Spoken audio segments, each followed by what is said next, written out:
जय श्री राधे साथियों।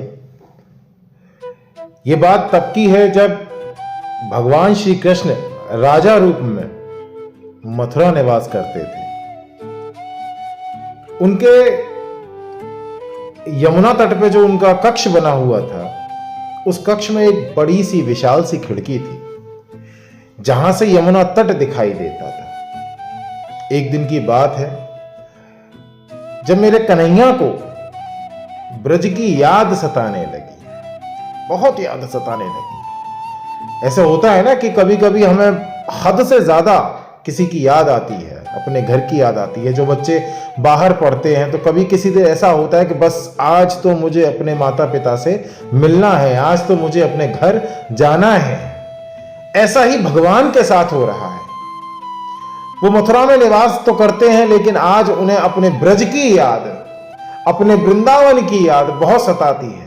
नंद बाबा की याद, मां यशोदा की याद, अपनी गोपियों की याद, ग्वालाओं की याद बहुत ज्यादा सताती है। तो वो यमुना तट पर जो उनका कक्ष है, उस खिड़की से बाहर झांकते हैं। और जब खिड़की से बाहर झांकते हैं तो देखते हैं कि बहुत सारे ग्वाल गैया चरा रहे हैं। वो गाय चरा रहे हैं। जैसे ही मेरे भगवान की नजर उन पर पड़ती है, उन ग्वालों पर, उन गैया पर, उस वन पर जो यमुना तट पे है, तो अचानक से वो अपने बचपन में चले जाते हैं और उनको ऐसा अनुभूति होती है कि मैं मथुरा में नहीं, मैं वृंदावन में हूं और मैं भी इनके साथ गाय चरा रहा हूं। और वो एकदम ऐसे खो जाते हैं, आज मेरे भगवान खो गए। और मेरे भगवान कहते हैं, हे सुदामा, हे श्रीदामा, हे मुदमंगल, अरे तुम रुक जाओ, अरे तुम रुक जाओ भाई, मैं भी आ रहा हूं। बलदाऊ रुको, मैं भी आ रहा हूं। आज बहुत बहुत वक्त हो गया है, आज मां तो मारेगी, आज देर हो गई है। ऐसा कहते हुए वो जोर जोर से रो रहे हैं, आंखों से अश्रुधारा बह रही है। मेरे भगवान रो रहे हैं, आंखों से अश्रुधारा बह रही है कि आज मेरी मां मारेगी, आज बहुत देर हो गई, आज यशोदा मैया मारेगी। उनके इस रोने की आवाज को सुनकर ठाकुर जी तो खोए हुए हैं अपने बचपन में, लेकिन उनके बगल वाले कक्ष में श्री उद्धव महाराज भी हैं। और उनकी इस रोने की आवाज को सुनकर उद्धव महाराज बहुत तेजी के साथ वहां भागते हैं और ठाकुर जी को अपने गले से लगाते हैं, क्योंकि उनके परम मित्र भी हैं उद्धव जी। ठाकुर जी को अपने सीने से लगाते हैं, अपने गले से लगाते हैं और बोलते हैं, महाराज कन्हैया क्या हुआ, ऐसा विलाप क्यों कर रहे हो। मेरे भगवान अचानक अपने होश में आते हैं और कहते हैं कि उद्धव, आज ब्रज की बहुत याद आ रही है, आज यशोदा मैया की बहुत याद आ रही है, मेरे नंद बाबा की बहुत याद आ रही है, उन गोपियों की याद आ रही है, उन ग्वालाओं की याद आ रही है, मेरी राधे की याद आ रही है और हद से ज्यादा आ रही है। उद्धव कहते हैं कि कान्हा, तुम्हें उनकी याद आ रही है, क्यों आ रही है। ठाकुर जी बोले, मेरे भगवान बोले, उद्धव मैंने सबको बहुत दुख दिया है, बहुत दुख दिया है मैंने सबको। यशोदा जैसी मैया युगों युगों तक किसी को नहीं मिलेगी। मैंने कोई सुख नहीं दिया मेरी मैया को। और मैं कितनी भी शरारत करता था, कितनी भी शैतानी करता था, उनका प्रेम घटने की बजाय और बढ़ गया। एक दिन तो थोड़ी देर से लौटा था गायों को लेकर, मेरी मां ने, मेरी मैया ने बोली मुझसे, कन्हैया तू देर न किया कर, मेरा कलेजा अपनी जगह छोड़ देता है। मेरी मां ने कभी मुझसे गुस्सा नहीं किया, मेरे हर हट को उसने अपना प्रेम दिया। उधर मेरे बाबा नंद बाबा घर के बाहर हमेशा नंगे पैर निकलते थे और वहां जाकर खड़े होकर मेरा इंतजार करते थे कि मेरा कन्हैया अपने सर पर मेरी जूतियां रख के ला रहा होगा। और मैं जब से आया हूं तब से मेरे बाबा ने जूतियां नहीं पहनी होंगी उद्धव। इससे ज्यादा दुख मैं क्या दूंगा, और इससे भी बड़ा दुख मैंने अपनी गोपियों को दिया है कि जिन गोपियों के घर में चोरी करने जाता था, माखन चुराने जाता था, एक दिन अचानक मैंने सोचा कि आज नहीं जाता, और सारी की सारी गोपियां मेरी मैया के पास आ गई कि यशोदा तेरा लल्ला आज नहीं आया, तेरा लल्ला आज मेरा माखन खाने नहीं आया। उद्धव बोले, कान्हा, उन ब्रजवासियों के काम ही यही है, दूध दही माखन बेचकर वो गरीब हैं, अपना पेट भरते हैं, और तुम चोरी करते थे।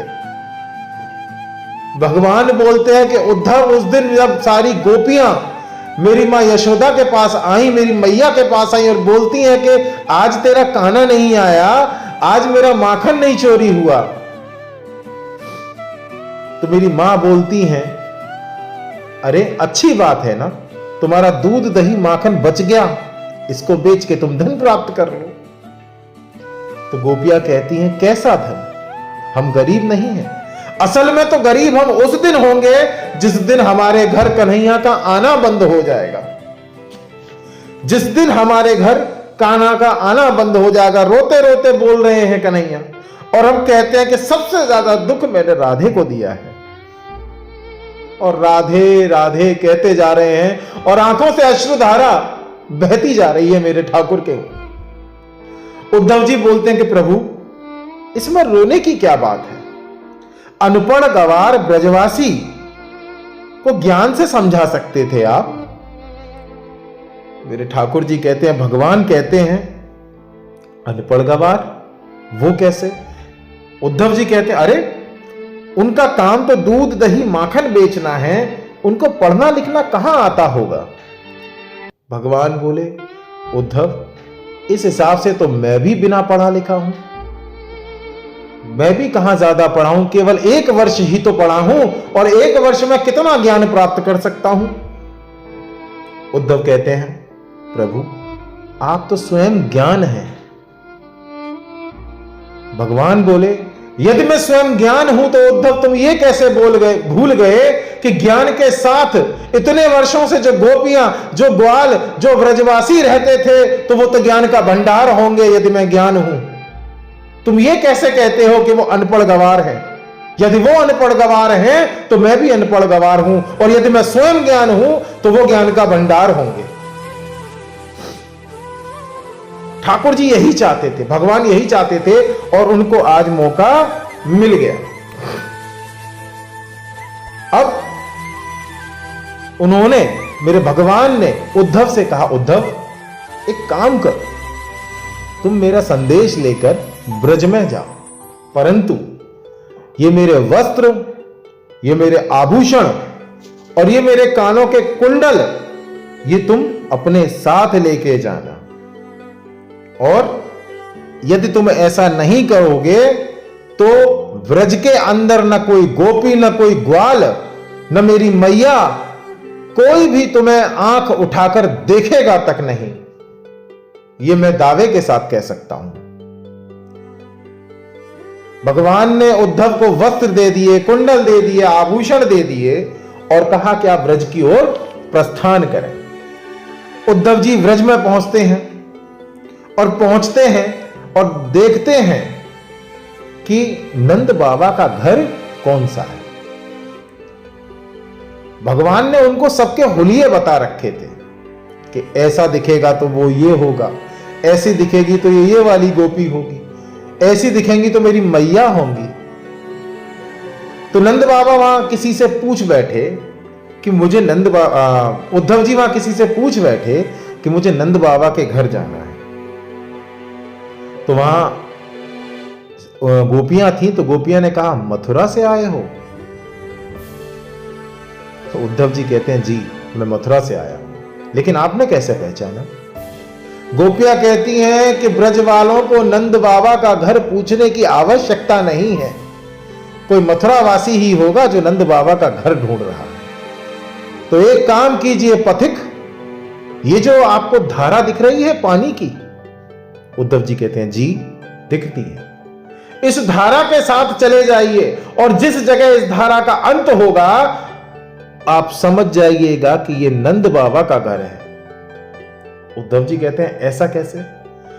तो गोपी कहती है यह सत्य है, और एक बात और जान लें पथिक कि यह सामान्य पानी नहीं है। ये जिस दिन से हमारा कन्हैया इस ब्रज से चला गया, जिस दिन से वो अक्रूर मेरे कन्हैया को अपने रथ पर बिठाकर मथुरा ले गया, उस दिन से नंद बाबा और मां यशोदा की आंखों से जो अश्रु निकल रहे हैं ये वो धारा है। इसके साथ जाना और जहां इसका अंत होगा वो तुम्हें नंद बाबा का घर ही मिलेगा। उद्धव जी चौंक गए और चौंक के धीरे धीरे पहुंचते हैं और उस घर के सामने पहुंचते हैं जहां पर वो अश्रुधारा समाप्त हो रही थी, और वहां आवाज देते हैं ओ नंद बाबा, नंद बाबा, ओ नंद बाबा। तो अंदर से आवाज आती है, कौन है भाई? एक ऐसी आवाज जो अंदर तक धसी हुई, कपकपाती हुई आवाज निकल के आती है।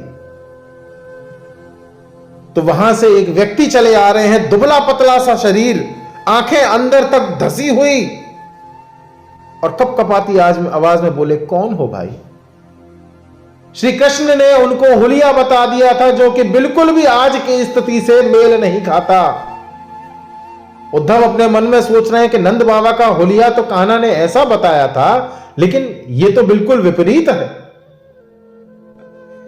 नंद बाबा आते हैं और उद्धव को अपने घर के अंदर ले जाते हैं। घर के अंदर ले जाके कहते हैं कि बैठो, मैं भोजन का प्रबंध करता हूं, आप तो थक गए होंगे, मैं लेकर आता हूं। उद्धव बोले लेकर आता हूं? नंद बाबा बोले हां लेकर आता हूं, क्योंकि घर पे तो बना नहीं है। नंद बाबा जाते हैं, भोजन की व्यवस्था करते हैं, और जब तक वे व्यवस्था कर रहे थे उद्धव जी खाट पे से खड़े होकर ये देखने लगे कि उनके घर को, कि यहां प्रभु निवास करते थे पहले, और क्या देखते हैं कि रसोई में जाले पड़े हुए हैं, खाने के जो बर्तन हैं वो बिल्कुल ऐसे जैसे बरसों से उनका कोई भी काम नहीं लिया गया उन बर्तनों से। आटे की वो मिट्टी की देग जो साफ रहती थी कान्हा के जमाने में, आज उस पर ढेरों चूहे लग रहे हैं। वहां चूल्हा सिलगा ही नहीं है। क्या करें, कान्हा जो चला गया उनका। नंद बाबा भोजन लेके आते हैं और भोजन लेके आकर उद्धव को कराते हैं, और जैसे ही भोजन समाप्त होता है तभी वो आहट मां यशोदा के कानों तक जा चुकी थी, और मैया कहती है अरे किससे बात कर रहे हो? नंद बाबा से पूछती है अरे किससे बात कर रहे हो? मैया ने देखा दूर से तो एक छवि दिखाई दी, क्योंकि वस्त्र तो श्री कृष्ण के थे, और मैया पागलों की तरह भागी दौड़ी आती है और बोलती है मेरा कान्हा आ गया, अरे मेरा कान्हा आ गया। नंद बाबा कहते हैं नहीं यशोदा, कान्हा नहीं है, मित्र है, उसका संदेश लाया है। यशोदा मैया बोली उद्धव, जब कन्हैया रोता था मैंने जीवन में उसको कभी रोने नहीं दिया, मैं उसको अपने आंचल में छुपा लेती, अपनी छाती से लगा लेती, मैंने उसकी आंखों से कभी आंसू नहीं बहने दिए, और आज जब उसकी मां बरसों से रो रही है तो उसको ये दिखता नहीं है क्या उद्धव? उद्धव कहते हैं कि मैया कन्हैया को खुदगर्ज मत समझो, कन्हैया आप लोगों की बहुत याद करता है आज भी, और देवकी मैया का भी संदेश लेकर आया हूं। देवकी मैया कहती है कि यशोदा धन्य है तेरा लालन पालन, तू कहती थी तूने कान्हा को ऐसे पाला है, मैंने कान्हा को ऐसे पाला है। देवकी मैया कहती है कि तू कहती थी कि कान्हा बहुत चंचल है, दिन भर खेलता है, मस्ती करता है, शैतानी करता है। और देवकी मैया बोलती हैं कि आज तक मथुरा में मैंने तेरे कान्हा को मुस्कुराते नहीं देखा, मस्ती करना तो दूर से अपने कक्ष से बाहर जाते नहीं देखा, कभी खेलते नहीं देखा। अरे यशोदा, तू कहती है कि मैं मेरे कान्हा को 8 बार भोजन कराती हूं।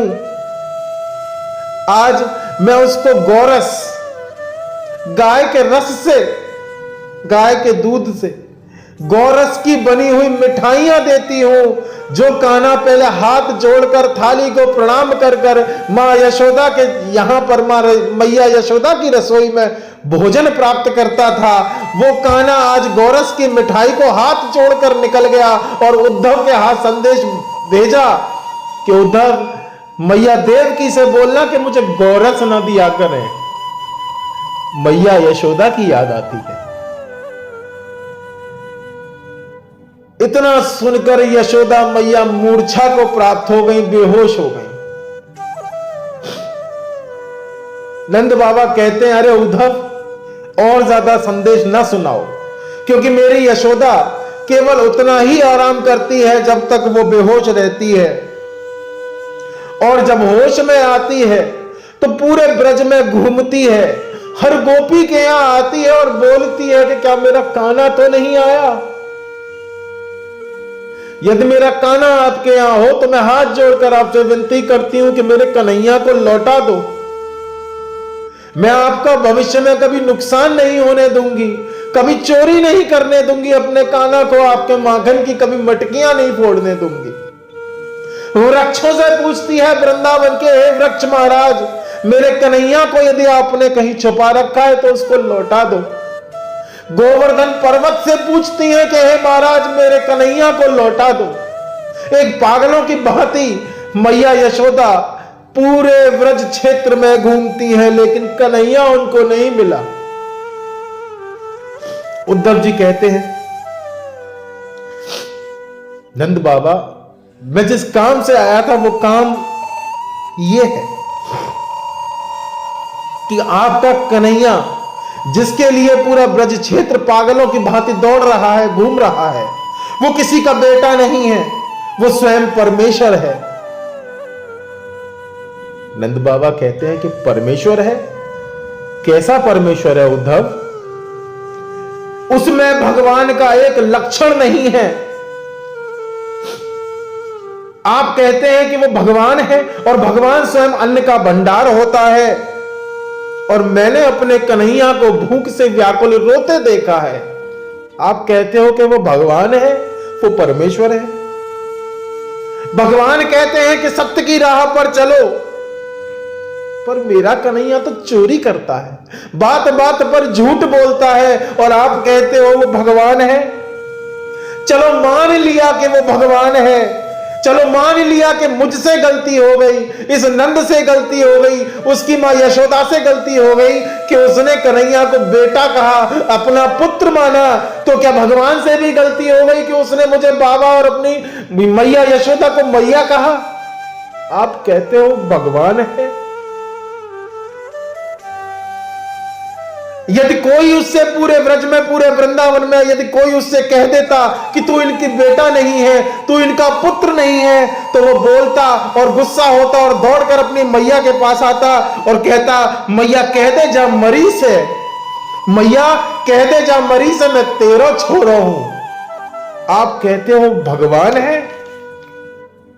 अंत में नंद बाबा कहते हैं, चलो मान लिया कन्हैया भगवान है।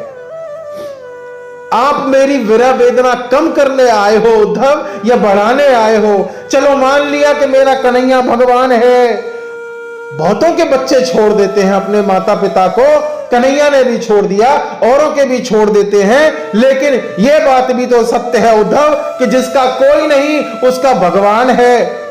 और जब मेरे घर से आपके अनुसार भगवान चला गया, जिसके सहारे में रहूं, अब मैं बताऊं उद्धव किसके सहारे रहूं? आपका कहना यह है कि मेरे घर को भगवान छोड़कर चला गया, तो अब आप ही बताइए मैं किसके सहारे जीऊं, किसके सहारे रहूं?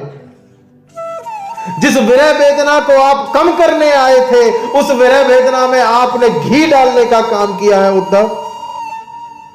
उद्धव इतना सुनकर मौन हो गए, उनके मुख से एक वक्तव्य भी नहीं निकला, और वो नंद का घर, नंद बाबा का घर, मेरे कन्हैया का घर छोड़कर बाहर निकल गए और प्रणाम करके उद्धव जी को चल दिए। चलते जा रहे हैं, अचानक एक जगह जाकर रुक जाते हैं यमुना तट की तरफ। वहां पर कुछ गोपियां बैठी हुई थी। वो गोपियां कहती हैं, आपस में चर्चा हो रही थी, अरे ये किसका रथ है? उद्धव के रथ को देखकर, अरे ये रथ किसका है? दूसरी बोली, अरे ये वही रथ है जिसमें अक्रूर मेरे कन्हैया को ब्रज से मथुरा लेकर गया था। एक और गोपी बोलती है, अरे कन्हैया को तो ले जा चुके हैं, तो अब क्यों आए हैं? तो एक और उसमें जो गोपी थी वो बोली, कंस तो मारा गया है, हो सकता है उसके श्राद्ध के लिए आए हैं और वृंदावन से मांस लेने आए हैं। अचानक से बची कुची गोपियां बोली, अरे मांस के बारे में, मांस लेने आए हैं? यह बात उद्धव जी ने सुनकर उन गोपियों के पास पहुंच गए और बोले कि मैं मांस लेने आया हूं, ऐसा आपने सोच भी कैसे लिया? सभी गोपियां गुस्सा हो गई और बोलती हैं, अरे हम सही तो कह रहे हैं, आप मांस ही तो लेने आए हो कि जब से मेरा कान्हा इस वृंदावन से गया है, सारी के सारे शरीर, सारी की सारी देह मृत ही तो घूम रही है, सब मरी हुई देह यहां पर घूम रही हैं।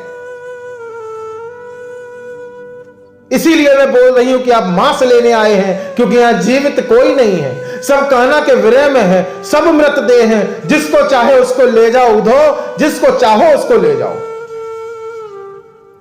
और हां, हम अपना हृदय भी देंगे, क्योंकि कान्हा स्वाद बड़ा अच्छी तरह से जानता है।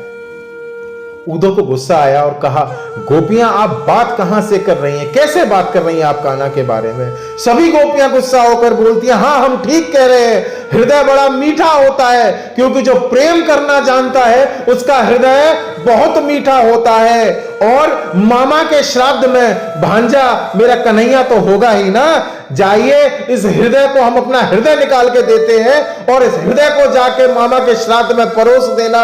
मेरा कान्हा दूर से बता देगा कि ये उस गोपी का हृदय है। ये बात होने के बाद एक मीराबाई का भी प्रसंग है कि यही ऐसे भाव मीरा के थे। मीरा जी जब भजन गाया करती थी तो ठाकुर जी स्वयं प्रकट होते थे, ठाकुर जी स्वयं भजन सुनने जाया करते थे। एक दिन ठाकुर जी ने सोचा कि आज मीरा की परीक्षा ली जाए। मीराबाई गाती जा रही हैं, गाती जा रही हैं, गाती जा रही हैं, लेकिन ठाकुर जी नहीं आए। और एक पेड़ के नीचे बैठी हुई है मीराबाई, उस पेड़ के ऊपर एक कौवा बैठा है जो कांव कांव कांव कांव करता जा रहा है। तो मीराबाई क्या कहती हैं, कांधे कले जो मैं धरूं रे, कंधे पे कलेजा मैं रखती हूं, कलेजा निकाल के बाहर मैं रखती हूं। कांधे कले जो मैं धरूं रे, कागा तू ले जा। मैं अपना कलेजा बाहर निकाल के रखती हूं, कागा तू इसे ले जा, परंतु यहां खाओगे नहीं। कौआ बोला, तो खाऊं कहां? तो मीराबाई कहती हैं कि कांधे कले जो मैं धरूं रे, कागा तू ले जा। और जा दिशा मेरो पिया बसे, और वो देखे तू खा। यहां नहीं खाना, वहां खाना जहां मेरा पिया बसता है। उसको भी तो समझ में आना चाहिए कि पीड़ा प्रेम की क्या होती है। उसको मजाक लगता है सब कुछ, उसको समझ में आना चाहिए कि दर्द क्या होता है। क्या करें, वेदना है ही ऐसी। तो उद्धव कहते हैं, आप बड़े पागल हो गोपियों से। क्या करें, आप बड़े पागल हो। और गोपियों ने जो उनके कपड़े, उनके वस्त्र जो उद्धव के पास थे, वो पहचान ली कि कान्हा के हैं ना। उद्धव बोले, तुमने कैसे पहचाना? कि उसकी सुगंध को कैसे भूल सकते हैं? गोपियां कहती हैं कि उसकी सुगंध को हम कैसे भूल सकते हैं, और हमारा कन्हैया आपको ये वस्त्र देकर अपना ऐश्वर्य दिखाना चाहता है, उसका ऐश्वर्य दिखा रहे हैं। इस गांव में, इस ब्रज में सोने आभूषण की कोई आवश्यकता नहीं है। उद्धव बोले, मैं संदेश लाया हूं कि आप सभी लोग रोना धोना छोड़ दें, ज्ञान के मार्ग पर चलें, ज्ञान में दिल लगाओ। गोपियां कहती हैं, उद्धव आप कहते हैं कि हम ज्ञान में दिल लगाएं, दिल कितने होते हैं बताएं उद्धव, दिल कितने होते हैं? उद्धव बोलते हैं, एक। यदि एक हमारा दिल है, उसे तो कान्हा ले गया, अगर वापस कर दे पूछ लेना, यदि वापस कर दे तो ज्ञान में भी दिल लगाकर देख लेंगे। उद्धव बोले, अरे आप बेफिजूल की बातें करते हैं, उसकी आंखें नहीं हैं, उसके हाथ नहीं है, उसके पैर भी नहीं है, कोई आकार नहीं है, वो निरंकार है, वो परमेश्वर परम पिता है, वो स्वयं ईश्वर स्वयं भगवान है। गोपियां कहती हैं, यदि उसके आंखें नहीं है तो बचपन में यशोदा मैया काजल किसके लगाती थी? यदि उसके हाथ नहीं है तो हमारी मटकियां कौन फोड़ता था? यदि उसके पैर भी नहीं है तो गायों को चराने यमुना तट पर कौन आता था? आप कहते हो कि आकार नहीं है। अरे जैसे तैसे हमने अपने कान्हा में प्रेम रस भरा है, और आप आज उसकी बातें भुलाना चाहते हैं। चलो मान भी लिया जाए कि हम सब ज्ञान के पथ पर चले, उससे क्या होगा उद्धव? उद्धव जी कहते हैं, कल्याण होगा। गोपियां बोली, कल्याण से क्या होगा? उद्धव जी कहते हैं, मोक्ष प्राप्त होगा। गोपियां कहती हैं, मोक्ष से क्या होगा? उद्धव कहते हैं, स्वर्ग की प्राप्ति होगी। सभी गोपियां एकदम गुस्से में बोली, ठोकर मारते हैं हम ऐसे स्वर्ग को जो हमें कृष्ण से दूर ले जाए, ठोकर मारते हैं हम ऐसे मोक्ष को जो हमारे कान्हा से हमें दूर कर दे। यदि कृष्ण से प्रेम करने से नरक मिलेगा तो युगों युगों तक हम ऐसा नरक भोगने को तैयार हैं, युगों युगों तक ऐसा नरक भोगने को तैयार है। उद्धव कहते हैं कि अभी तो तुम बोल रही थी कि वो अपना ऐश्वर्य दिखा रहा है, तो अब क्या हुआ? गोपी बोली, यही तो प्रेम है उद्धव, कार्य को छोड़ो ना जा सके,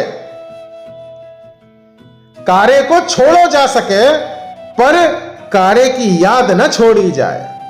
सभी गोपियां बोलती हैं कि कार्य को तो छोड़ो जा सके पर कार्य की याद न छोड़ी जाए। ऐसा है उद्धव प्रसंग। ये मेरे बांके बिहारी की स्वयं की कहानी है, ये मेरे भगवान के स्वयं की प्रेम की कहानी है, जो याद में डूबे हुए जब ये उद्धव से बात कर रहे थे और उद्धव को वृंदावन भेजकर मैंने तो सिर्फ उस कहानी को अपने मन में बिठाकर आप लोगों के बीच प्रस्तुत किया है। यदि यह कहानी आपको हमारी अच्छी लगी हो तो इस कहानी को लाइक शेयर जरूर करें, हमारे चैनल किसान यार को सब्सक्राइब जरूर करें। यदि यह कहानी आपको अच्छी लगी हो तो हमें कमेंट जरूर करें। यदि और किसी विषय पर आप कोई कहानी सुनना चाहते हैं तो हमें कमेंट बॉक्स में लिखकर जरूर बताएं। हमारे चैनल को सब्सक्राइब करना ना भूलें। राधे राधे।